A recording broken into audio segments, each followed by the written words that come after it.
आपण ओळखलं असाल, आज मी कुठे उभी आहे? हो, सह्याद्री सारख्या कणखर, निर्भीड, अभेद्य डोंगर कड्यांप्रमाणे असणाऱ्या बीडच्या बालाघाटामध्ये। याच बालाघाटाने बीडच्या लोकांना काबाड कष्ट करून कणखरपणे लढण्याची प्रेरणा दिली। इतरांना वाटतं तसं गुंडगिरी आणि झुंडशाहीच्या जोरावर लोकशाहीची लक्तर करून वेशीवर टांगणाऱ्या मुठभर टोळक्यांचा हा जिल्हा नाही, तर मनातला आत्मविश्वास आणि मनगटातल्या ताकदीवर विश्वास ठेवून रक्ताचं पाणी करून शेतीबाडी मोलमजुरी करणाऱ्या, प्रसंगी ऊसतोडीस जाऊन मुलाबाळांना उच्च शिक्षित करणाऱ्या कष्टकऱ्यांचा हा जिल्हा आहे। इतरांच्या तुलनेत माझ्या जिल्ह्याच्या प्रगतीची चाकं कधी वेगानं धावलीच नाहीत, पण तरीही प्रतिकूल परिस्थितीवर मात करत इथल्या पिढ्याने पिढ्या उतुंग भरारीचं स्वप्न मनाशी बाळगून ध्येय गाठत आहेत। याच मातीतून अनेक कर्तबगार लोक घडली, अनेक अधिकारी झाले, उद्योजक, वकील, डॉक्टर, इंजिनियर, सायंटिस्ट, वक्ते, लेखक, खेळाडू घडले, मानवतेचा मार्ग दाखवणारे संत महात्मे झाले, समाजासाठी लढणारे संघर्ष योद्धे घडले। असा माझा लढवय्या बीड जिल्हा।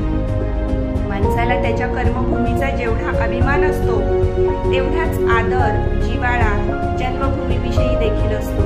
आणि त्यामुळं धाराशिव जिल्ह्यात जरी माझं सासर असलं, तरी माझ्या बीडच्या जन्मभूमीशी, माहेराशी माझी नाळ तितकीच घट्ट आहे। म्हणून माझ्या बीड जिल्ह्यासाठी काही ओळी मी लिहिल्या आहेत। माझा बीड जिल्हा।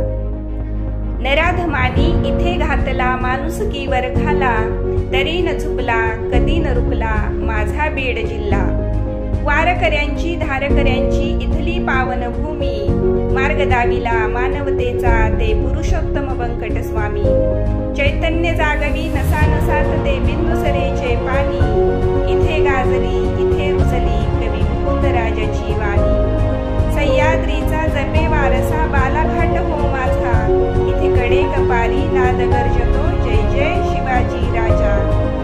आणि पुढे बघा, ज्या जिल्ह्यानं आम्हा लेकी बाळींना साऱ्यांना सोबत घेऊन चालण्याचा एकतेचा मंत्र दिला, त्यावरच माझी पुढची वाटचाल सुरू आहे।